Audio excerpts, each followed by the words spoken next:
Here's the template from Mantec on cutting the fender. This is going to be your cut here in the fender. These two dashed lines are where it says fold. That's basically you can fold this piece of paper over the fender and get it into a better position. I suggest taping.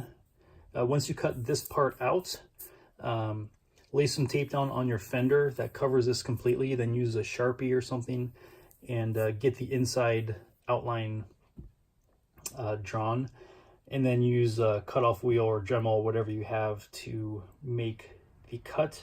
You'll need to do a lot of test fits with the fender.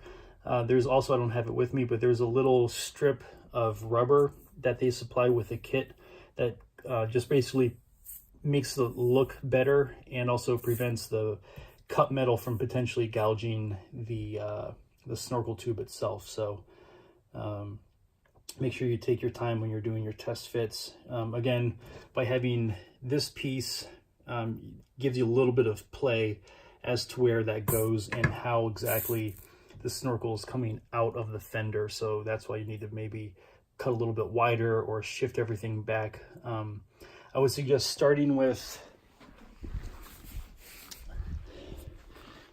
this piece first. Mount that on the vehicle because that's pretty much a set location.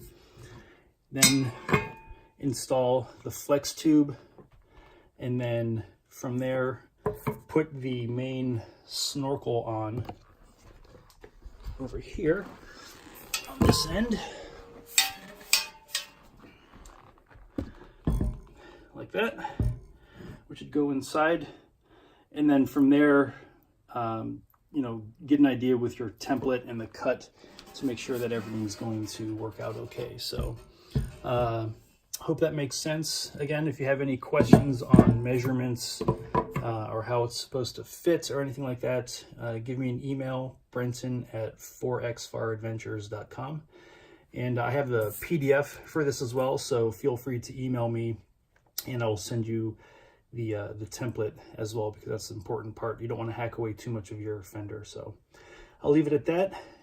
Good luck to anybody who attempts to remake this. And if you do, please send me pictures. I'd love to see what you come up with.